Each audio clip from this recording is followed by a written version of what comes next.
goal this week is to see if we can make a set that is not countable.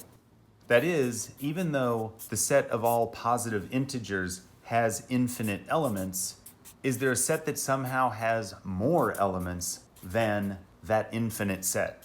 We're going to construct two different sets that have uncountable elements. Both of those proofs are difficult, especially the second one, and we're really going to take our time going through it. But before we can do those proofs, we need to prove a few corollaries of the theorem we ended with last time. I want to really take our time going over the two proofs of uncountable sets, and it was going to get too long to put them at the end of this video. So this video is all the preliminaries we'll need. Then next video we'll construct some uncountable sets. The theorems in this video include some things we've been waiting for, like the proof that rational numbers are countable. Before we get started though, a side note. I think we're reaching a point where there are several concepts that we need to be familiar with now without going over them carefully each time they come up. It's an insurmountable difficulty of learning math that no matter how carefully someone explains something to you, when you're just listening passively, it may not sink in. It needs to be practiced. So it's quite easy for, say, my explanation of the contrapositive definition of injective functions to make perfect sense when I go over it, but then when I mention it in a future video, it's hard to remember what I mean. I'm going to start building an index of terms and add it to the end of every video, including references to the videos where I went over each term. Nothing that we have gone over yet in any video is beyond anyone's grasp, but it may require reviewing some concepts from time to time. So I'm going to try doing it this way. If you have any comments or suggestions, please let me know. And going along with that, I'm also going to start numbering the theorems, corollaries, lemmas, and results for quick access. They're going to be numbered based on the number of the video, not its outline number. So this video, for instance, is 4.3.2.2 C16. That's the way to search for it on YouTube. But this video is number 90. So the first corollary is 90.1. Okay, so before we can construct an uncountable set, we will need to prove a couple of corollaries to the theorem we ended with last time, and also look at unions and Cartesian products of countable sets. The last theorem we did was, let capital B be a non-empty set, then the following are equivalent. B is countable. There is a surjective function f from the positive integers onto B, and there is an injective function g from B into the positive integers. Okay, so here are some corollaries to that theorem. A subset of a countable set is countable. Now, notice this says countable, not countably infinite. So this corollary covers all the possibilities. If A is a subset of B, if B is finite, then we already know that A is finite, and so it's also countable. If B is countably infinite, then A might be finite, or it might also be infinite. We learned last time that a finite set A would also have an injection into the positive integers. So we can handle both finite and infinite sets at the same time, starting with that injection. Okay, so the proof. Suppose A is a subset of B where B is countable, then there is an injection f of B into the positive integers. That is just this theorem. If B is countable, then there's an injection. Then the restriction of f to A is an injection of A into the positive integers. And then, if we have an injection of f from A to the positive integers, then that tells us that A is countable. That's the theorem from last time. And that's all there is to it. So what did we do here? This little proof is relying on what we took a whole video to work out last time. That if there is an injection from A to the positive integers, then A is countable. The thing we worked so hard to prove last time was that an infinite subset of the positive integers is countable. Now that we know that, this proof is super easy. We couldn't have done this proof without theorem 89.1 because we needed to restrict the domain of f to A. It was always obvious that if we have an injection from B into the positive integers, then restricting f to A would also be an injection into the positive integers. That part's obvious because if f sent each element of B to a unique positive integer, then if you just look at some of them, it has to do the same thing, right? That part's easy. The difficult part was that that doesn't show that A is countable. And that was what we had to prove last time, that if there is this injection, then it will be countable. Okay, so that was easy. So the next corollary is that the set of Z plus cross Z plus is also countably infinite. So in light of theorem 89.1, all we need to do is construct an injective map from Z plus cross Z plus into Z plus, and then again, 3 from the last theorem implies 1. So I'll show you how to do this quickly, and then we can talk about it for a minute. So we can just define a function f n comma m equals 2 to the m, 3 to the m. And then we just have to check that this is injective. And remember, injective just means that if the inputs are different, then the output is also different. So let's assume the opposite. That is that there are 2 values here that come to the same value here. So in other words,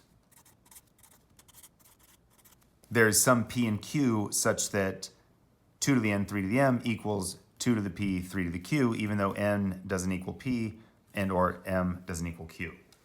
Okay, so if n is less than p, then this implies we can divide both sides by 2 to the n, and we have that 3m equals 2 to the p minus n, 3 to the q, right? But we know that every power of 3 is odd. 3, 9, 27, 81, and so on. When you multiply 2 odd numbers, it's always odd. But if you multiply any number by 2, it's even. So that means that an odd equals an even. That won't work. So that's a contradiction. So this can't be true, so n has to equal p. So if these are going to be the same, even though these are different, it has to be that m does not equal q. So it has to be that 3m equals 3q, even though m does not equal q. So let's assume that m is less than q. Then we can just do the same thing. Divide this through, and we have that 1 equals 3 to the q minus m. Now, again, that's also impossible, right? Because even if we know they're not the same, so the difference here is at least 1, but then you're saying that 1 equals 3, or 1 equals 9, 27, whatever, so that can't be true either. Therefore, m has to equal q. And that's it. We proved that if 2 to the n, 3 to the m equals 2 to the p, 3 to the q, then n equals p and m equals q, which means that this function has to be injective. You put in different inputs, you're going to get different outputs. Okay. So that works. It's easy to understand.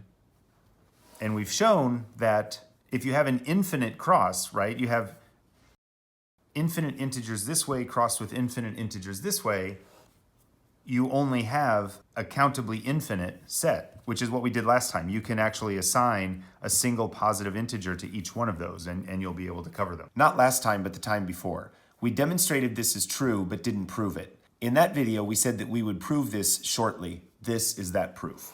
So this proof works fine, but it's not a very satisfying proof to me. I don't like these clever, constructive proofs, because if you don't find the trick, you're stuck. If you were asked to prove this on a test, well, if it doesn't happen to cross your mind to use this little trick, then you're in trouble. You can't get here from the corollaries if it requires a trick like this to do it. The proof isn't falling out of the theorems we've already shown. Okay. So the next corollary, the set of positive rational numbers is also countably infinite. So we can define a surjection from the positive integers cross positive integers onto the positive rational numbers with this function. Okay, so you take two positive integers and just make a fraction out of them. And in fact, this is how we defined rational numbers back when we were constructing the real numbers. Now, we just showed that Z plus cross Z plus is countable.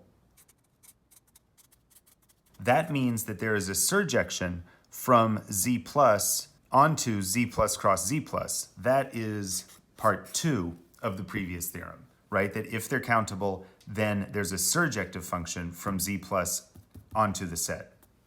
But that means that we can make a composite of these, G circle F. So we do F first, so we go from Z plus to Z plus cross Z plus, and then Z plus cross Z plus onto Q plus. Because these are both surjective, this will be surjective too. So this is a surjection, and that shows that Q plus is countably infinite by theorem 89.1. So we showed it's countable, but then it's obviously infinite because the positive integers are contained in the positive rational numbers.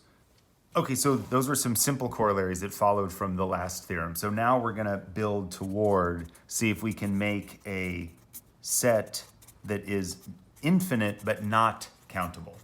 So the first theorem, a countable union of countable sets is countable. Okay, so let there be an indexed family of countable sets where J is countable also. It's either finite or it's Z plus. And then assume that each of these is non-empty.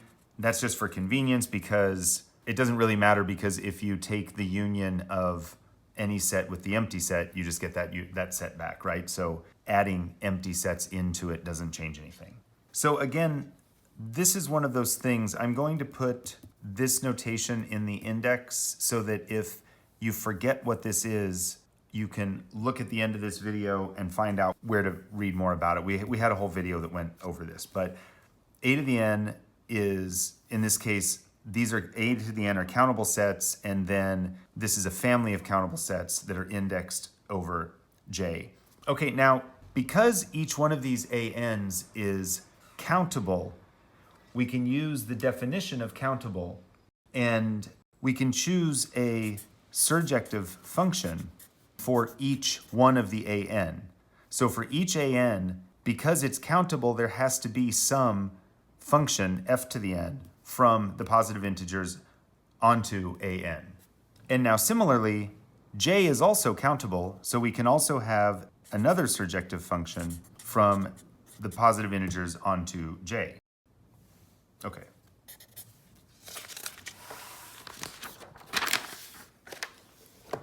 So now with those two functions in mind, let me just write them down again.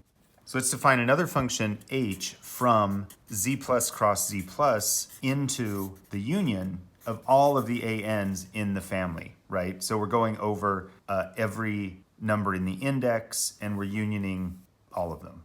Okay. So we'll define this way. So what does this mean? So what we've done here is G takes one argument, which is a positive integer, and it returns some element of the index set, right?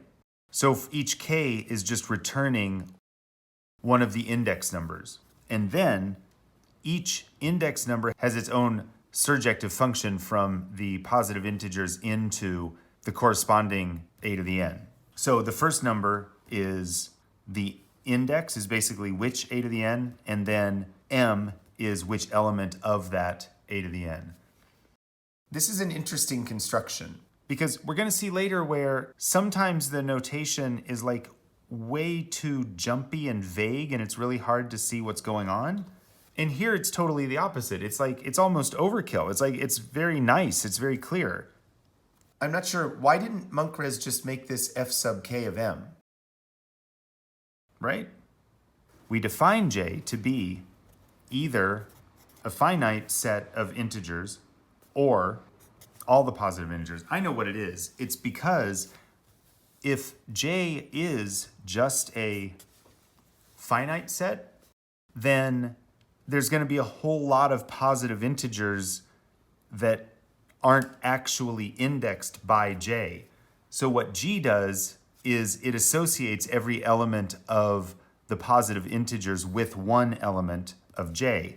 So the issue here is that we want to associate Z plus cross Z plus with the union, but the first element here might not be all of the positive integers. It might just be a subset of it. So what G does is it puts us back into the positive integers. So then we have Z plus cross Z plus, which then we can send into the union. For example, say J is just 1, 2, 3, 4, 5. Then G will associate every positive integer with one of those numbers so that each F sub k makes sense. Okay, that's good. So it's easy to check then that H is surjective. So surjective means that for any y in the range, there exists an x such that y equals f of x. So you can see that this is obviously true because m is just a positive integer. That's surjective. And then this is surjective for the index. So there's going to be at least one pair km for each element in the union. Okay, that's easy to see. Okay, we just showed in the last corollary that Z plus cross Z plus is countable, which means it is in bijective correspondence with the positive integers. And we just showed that H is a surjection from Z plus cross Z plus to the union, so there must be a surjection from the positive integers to the union as well. And from theorem 89.1, that shows that this countable union of countable sets is countable. So the next theorem states that a finite product of countable sets is countable. Did you notice there's a difference here between this statement and the previous one? The previous one said that a countable union of countable sets is countable. But here we're saying a finite product of countable sets is countable. So why are we limiting ourselves here? It's very tempting to assert that countable products of countable sets should be countable, right? If countable unions are, why can't countable products be? But that assertion, the idea that countable products of countable sets is countable, is actually wrong. And this is a good example of why you can't trust that something is true because it seems like it should be true. Seems perfectly reasonable, but here it's wrong. We will show it's wrong after we prove this theorem. We will make an uncountable set by making a countably infinite product of countable sets. But first, let's prove this claim here. Okay, so first let's show that if we have two countable sets, A and B, then A cross B is countable. So if A or B is empty, then it's just trivial because if B is empty, then A cross B would just be A, right? So that part's done. But so if they're not empty, then let's choose two surjective functions, f from the positives to A and g from the positives to B. Then if we define h from the positives cross positives to A cross B, and we define it such that h and m is f of n comma g of m, then this has to be surjective because f is surjective and g is surjective. So then, since all of A is covered and all of B is covered, then Z plus cross Z plus covers all of A cross B. So this is going to be surjective as well. Then that means that A cross B is countable. Because again, this is a bijection with the positive integers. So it's positive integers into A cross B. So that means from 89.1 that A cross B is countable. So we have one function. So now we're just going to proceed by induction. So we're going to assume that if each one of these is countable, then the cross product of all of them together is also countable. So then we have to prove that the cross product of A to the 1 up through A to the n is countable. So first note that there is a bijective correspondence from all of the sets crossed together into the cross of all of them up to n minus 1 crossed with A to the n. We define that as G sends x1 ... xn onto the pair where the first element is x1 up to xn minus 1 and the second one is x to the n. So that is a bijection, because either way, you have the one x1 up to xn minus 1, and then you just add the one more to it, right? So this is a bijection. Now we know that a to the 1 crossed up to a to the n minus 1 is countable by the induction assumption. This is the induction assumption. So we're assuming this, we're going to prove that this is countable. So we're assuming that this is countable. So this is countable. A to the n is countable because we're talking about countable sets. So then we just showed that if you have two countable sets and you cross them, then the cross product is countable as well. So if this cross product is countable, then this cross product must be countable because there's a bijection between these. That means that this must be countable as well. Okay, so that's all we're going to do for today. With these theorems in place, next time we'll be able to construct an uncountable set. We're going to do it by considering not a finite product of countable sets, but a countably infinite product of countable sets. Then we will construct one more uncountable set, the power set of the positive integers. That is the theorem that takes quite a bit of effort to prove. We'll take our time to do it next time, and then we'll be done with set theory and we'll be able to move on to topology. Thank you.